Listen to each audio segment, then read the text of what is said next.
Hi friends, நம்ம விஜய் மல்லி ஸ்டோரியில் வந்து சூப்பரான அப்டேட் வந்திருக்கு நம்மளுக்கு அப்படின்னே சொல்லலாம். எது நம்மளால் முடியாதது, மெயினாக மல்லினால் முடியாது அப்படின்னு சொல்லி ராஜி சொன்னாங்களோ அது நான் பண்ணி காமிச்சிட்டேன் பாத்தியா அப்படிங்கிற மாதிரி கெத்து காமிக்கிற மாதிரி தான் இப்போ இந்த ப்ரோமோவும் காமிச்சிருக்காங்க. அது மட்டும் இல்லாமல் வந்து அடடா என்னோட வாய் கொடுத்து நானே மாட்டிக்கிட்டேனா அப்படிங்கிற மாதிரி ராஜியோட நிலமை ஆயிடுச்சு. ஸோ அந்த மாதிரி தான் வந்துட்டு இப்போ எபிசோட்ஸில் போயிட்டுருக்கு. மெயினாக ராஜியை பார்க்கறக்கு மல்லி வராங்க. அண்ட் தென் வரது மட்டும் இல்லாமல் வந்து பார்த்திங்கன்னா நான் எனக்கு வக்கீல் கிடச்சிட்டாங்க அப்படின்னு சொல்லிட்டு கெத்தா ராஜி கிட்ட சொல்றாங்க. ராஜி என்னடா இவ இப்படியெல்லாம் சொல்றாளே அப்படின்னு சொல்லிட்டு அவங்க திருன்னு முழிக்கிற. அப்படி அப்பதான் வந்து பாத்தீங்கன்னா எனக்கு கிடைச்சிட்டாங்க வக்கீல, அவங்க பேர் வந்து சேனா, தேவசேனா அப்படின்ற மாதிரி சொல்றாங்க. ஐயோ அவங்க எப்படி இவங்க கண்ணுக்கு இவளோட கண்ணில் பட்டாங்க, எப்படி வந்து ஓகே பண்ணா ஒண்ணுமே புரியல அப்படிங்கிற மாதிரி நின்றுட்டு இருக்காங்க. இன்னொரு பக்கமா வந்து பாத்தீங்கன்னா நம்ம அன்னபூர்ணி அம்மா வந்துட்டு மல்லி எங்கேயோ கூட்டிட்டு போயிட்டு இருக்காங்க. மெயினா பாத்தீங்கன்னா அது எங்கன்னா கோயிலுக்கு தான் கூட்டிட்டு வந்திருக்காங்க. கூட்டிட்டு வந்தது மட்டும் இல்லாமல் என்ன பெரியம்மா இங்கே கூட்டிகிட்டு வந்திருக்கீங்க, எதுக்காக இங்கே வந்தீங்க அப்படின்னா, அது தெரிஞ்சால் நீ தலைகீழ ஆடுவ மல்லி, அது மட்டும் இல்லாமல் என்னை இடுப்புலையே சுற்றி தூக்கி இடுப்பில் வச்சுப்ப அப்படிங்கிற மாதிரி அன்னபூர்ணியம்மா சொல்கிறாங்க. அப்படி நான் சந்தோஷப்படுற அளவுக்கு என்ன நடக்க போகுது அப்படிங்கிற மாதிரி அவங்களும் வந்து திகைச்சு போய் தான் நின்றுட்டுருக்காங்க. அந்த டைம் தான் வந்து பார்த்திங்கன்னா அங்கே வந்து நிஷா அண்ட் தென் வெண்பா வந்து கோயிலுக்கு வந்திருக்காங்க. நிஷா முன்னாடி சாமி கும்பிட்டுட்டு அந்த பிரகாரத்தை வந்து சுற்றி வந்துட்டுருக்காங்க. வெண்பா குட்டி பின்னாடி வந்துட்டுருக்காங்க. ஸோ அந்த மாதிரி ஒரு ப்ரோமோ காமிக்கிறாங்க. கண்டிப்பாக வந்து வெண்பாவை வந்து மல்லி பார்க்க தான் போகிறாங்க. அண்ட் தென் அவங்களை கட்டி பிடிச்சி கிஸ் பண்ண தான் போகிறாங்க. வெண்பா நீ பயந்துக்கவே வேண்டாம், உனக்கு அப்பா வந்து நான் அவ காட்டாட்டா என்ன, அப்பா என்கிட்ட எல்லாமே சொல்லிட்டாரு, நீங்கள் வந்து ஜெயிலுக்கு வந்து நிஷா கூட்டிகிட்டு போகலையாம்மா, கூட்டிகிட்டு வரேன், கூட்டிகிட்டு போயிட்டும் வந்து அப்பா கிட்ட காமிக்காமல் உன்னை கூட்டிகிட்டு வந்துட்டாங்கிறது எல்லாமே எனக்கு நல்லாவே தெரியும்.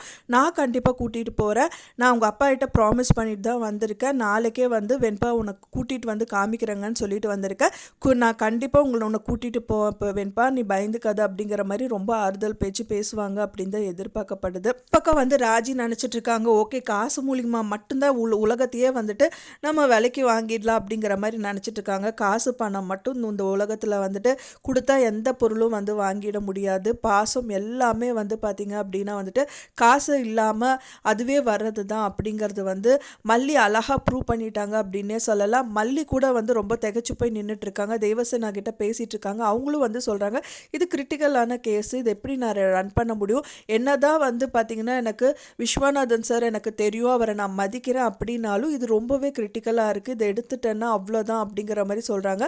ஸோ உங்களுக்காக என்னோடய ஜூனியர் கூட நான் வந்து சென்ட் பண்ண முடியாது, ஸோ அவங்களோட ஃப்யூச்சர் போய்டும் அப்படிங்கிற மாதிரி அவங்க நினச்சிட்டு இருக்காங்க. அது மட்டும் இல்லாமல் அடுத்த நாள் அவங்க வந்து டெல்லி கிளம்பணும் அப்படிங்கிற மாதிரி தான் வந்துட்டு அவங்க கரெக்டாக அவங்க என்ட்ரி கொடுக்கும்போது வந்து அவங்களோட தேவசேனா அவங்க வந்துட்டு அவங்க ஆஃபீஸில் ஒர்க் பண்ணுற ஸ்டாஃப் கிட்ட வந்து பேசிகிட்டு இருக்காங்க. அது மட்டும் இல்லாமல் நாளைக்கு யாரையும் அலோவ் பண்ணாரா, ஆஃப் டே மட்டும் ஆஃபீஸ் இருக்கட்டும், க்ளோஸ் பண்ணிடுங்கிற மாதிரி சொல்லிட்டு இருக்காங்க. மெயினாக அவங்க வந்து ஃபஸ்ட்டு அவங்க என்ட்ரி கொடுத்து அவங்ககிட்ட பேசும்போது தேவசேனாவை பார்க்க முடியாது, அப்பாயின்மெண்ட் இல்லாமல் நாங்கள் அலோவ் பண்ண முடியாதுங்கிற மாதிரி சொல்கிறாங்க. அப்படி இருந்தும் வந்து விஸ்வநாதன் சார் கிட்ட பேசியிருக்கேன், நான் அவங்க கிட்ட பேசல, பட் ஆனால் அவர் டைரெக்டாக அந்த மேடம் கிட்ட பேசிக்கிறேன்னு சொன்னாங்க அப்படிங்கிற மாதிரி சொல்கிறாங்க. கரெக்டாக இந்த விஷயம் பேசும்போது தான் தேவசேனா என்ட்ரி கொடுக்குறாங்க. அது மட்டும் இல்லாமல் நாளைக்கு ஆஃபீஸ் வேணால் ஆஃப் டே மட்டும் இருக்கட்டும்ங்கிற மாதிரி இந்த பேச்சு வந்து அடிப்படுது. அந்த டயத்தில் வந்து பார்த்திங்க அப்படின்னா வந்துட்டு இந்த விஸ்வநாதன் சார் பற்றி எல்லாம் சொல்லும் போது, ஓ நீங்கள் தானா அவர் சொன்னது, ஓகே வாங்க அப்படிங்கிற மாதிரி கூப்பிட்டு வச்சு பேசுகிறாங்க. ஸோ எல்லா விஷயத்தையும் கேட்டதுக்கப்புறம் தான் இந்த மாதிரி தகவல் சொல்கிறாங்க, என்னால் முடியாது அப்படிங்கிற மாதிரி சொல்கிறாங்க. ஃபைனலாக வந்து ராஜியோட பேர் சொன்னானே, என்ன சொன்னீங்க ராஜியா, ஓகே ராஜினா என்ன தெளிவாக சொல்லுங்கள் அப்படிங்கிற மாதிரி சொல்லும்போது ராஜி குரூப் ஆஃப் கம்பெனிஸோட எம்டி தான் அவங்க அப்படிங்கிற மாதிரி சொல்கிறாங்க. ஓ அப்படியா, அப்படின்னா சரி உட்காருங்க அப்படின்னு சொல்லிட்டு உட்கார சொல்லிட்டு அவங்களும் சேரில் உட்காந்துடுறாங்க. என்னன்னே அவங்களுக்கு ஒன்றுமே புரியல. நீங்கள் ஃபஸ்ட்டு கேஸோட ஃபைல் கொடுங்க அப்படிங்கிற மாதிரி வாங்கி அவங்க எல்லாமே படித்து பார்க்குறாங்க. பார்க்குறது மட்டும் இல்லாமல் இந்த கேஸ் யார், இவங்க பேர் என்ன அப்படிங்கிற மாதிரி கேட்குறாங்க. விஜயகுமார்னா யார் இவங்களுக்கு அப்படிங்கும்போது ராஜேஸ்வரிக்கு வந்து தம்பி அப்படிங்கிற மாதிரி சொல்கிறாங்க. ஓகே நான் ஃபைலில் வந்து கோத்ரூ பண்ணணும், நான் நிறைய விஷயங்கள் வந்து கேதர் பண்ணணும், ஸோ அதனால் எல்லாமே படித்து பார்த்துட்டு அதுக்கப்புறம் நான் உங்களுக்கு கால் பண்ணுறேன், இந்த கேஸ் நான் தான் எடுக்க போகிறேன், நீங்கள் பயப்படாமல் போங்க அப்படிங்கிற மாதிரி சொல்கிறாங்க. ஸோ எவ்வளோ எவ்வளோ ஃபீஸ் உங்களுக்கு, எவ்வளோ நான் கொடுக்கணும் அப்படிங்கிற மாதிரி மல்லி கேட்குறாங்க.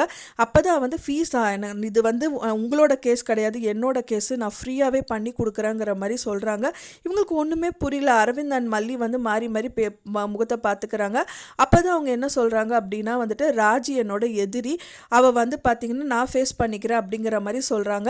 அப்புறம் வந்து ரொம்ப தேங்க்ஸ் மேடம் அப்படின்னு வந்து மல்லி சொல்லும்போது, எனக்கு எதுக்குமா தேங்க்ஸ் சொல்கிறீங்க, ராஜிக்கு சொல்லுங்கள், ராஜேஸ்வரிக்கு சொல்லுங்கங்கிற மாதிரி சொல்கிறாங்க. ஸோ அப்போ தான் வந்து இவங்க மல்லிக்கு புரியுது, ஓகே ஸோ இப்போ நம்ம தேடி போனது எல்லாமே மக்கள் யாருமே பண்ண முடியாதுங்கிறது இப்போ ராஜேஸ்வரிக்கு ஒரு எதிரி அப்படிங்கும்போது கண்டிப்பாக அவங்க நம்மளுக்காக வந்து பண்ணுவாங்க. நம்மளுக்காக பண்ணுறாங்களோ இல்லையோ, ராஜி வந்து பழிவாங்கிறதுக்காக தான் இந்த விஷயங்கள் எல்லாமே பண்ணுறாங்க அப்படிங்கிறது அவங்களே சொல்லிடுறாங்க. நான் உனக்காக பண்ணலாமா, அண்ட் தென் வந்து என்ன உங்களை இங்கே அனுப்புகிற விஸ்வநாதன் சாருக்காகவும் பண்ணலை, இது எனக்காக நான் பண்ணது, இது என்னோட கேஸு அப்படிங்கிற மாதிரி சொல்கிறாங்க. ஸோ என்னோட கேஸுக்கு வந்து நீங்கள் எதுக்கு பணம் கொடுக்கணுங்கிற மாதிரி அவங்க கேள்வி தான் கேட்குறாங்க. ஸோ அது வந்து பார்த்திங்கன்னா மெயினாக ராஜி வந்து அடித்ததுக்கு அண்ட் தென் முன்னாடி பகையினால் அவங்கள பழி வாங்கணும்னு இவங்களும் நினச்சிட்டு இருந்திருக்காங்க. பட் ஆனால் சந்தர்ப்பம் எதுவுமே அமையல. இப்போ கடவுளே பார்த்து ஒரு சந்தர்ப்பத்தை அவங்களுக்கு அமைச்சு கொடுத்த மாதிரி அவங்க நினைக்கிறாங்க. ஸோ அதனால தான் ஃபீஸே எனக்கு தேவையில்லைங்கிற மாதிரி சொல்லியிருக்காங்க. அது மட்டும் இல்லாமல் அதுவும் அவங்க மல்லிக்கும் ஒரு சைடில் வந்து ப்ளஸ்ஸு, ஏன்னா காசே இல்லாமல் இப்போ அவங்க ஹஸ்பண்ட் வந்து வெளியில் வர போகிறாரு அப்படிங்கிறது ரொம்பவே சந்தோஷமான விஷயம். இதுக்காக வந்து பார்த்திங்க அப்படின்னா அரவிந்த் அவரோட கேபெல்லாம் வந்து விற்று தான் இதெல்லாம் பணத்தை சேகரித்து கொடுத்துருக்காரு மல்லிக்கு அப்படின்னு தெரிய வருது. ஸோ அதனால் ஓகே, அவங்க தான் கேஷ் வேண்டான்னு சொல்லிட்டாங்கல்ல, ஸோ இந்த பணத்தை நீங்கள் வச்சுக்கிட்டு கேபை வந்து திரும்ப வாங்குங்க அப்படிங்கிற மாதிரி மல்லி வந்து அரவிந்த் கிட்ட சொல்கிறாங்க.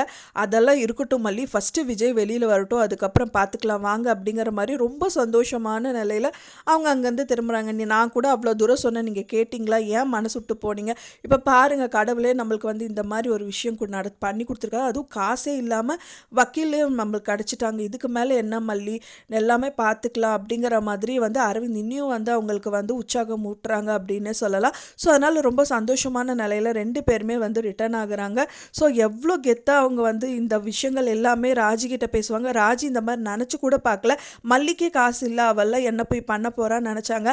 ஆனால் ராஜிக்கிட்ட அவங்க பேரும் சொல்லிட்டாங்க, யார் வக்கீல் அப்படின்னு சொல்லிட்டு. ஸோ அதனால் கண்டிப்பாக ராஜி அவங்கள வந்து ஃபேஸ் பண்ண முடியாது அப்படின்னு தான் தெரிய வருது. ஏன்னா அவங்களோட எதிரிங்கிறதுனால கண்டிப்பாக அவங்க போய் பேச மாட்டாங்க. அப்படியே பேசினாலும் அவங்க கெத்தாக பேச ஆரம்பிச்சிருவாங்க.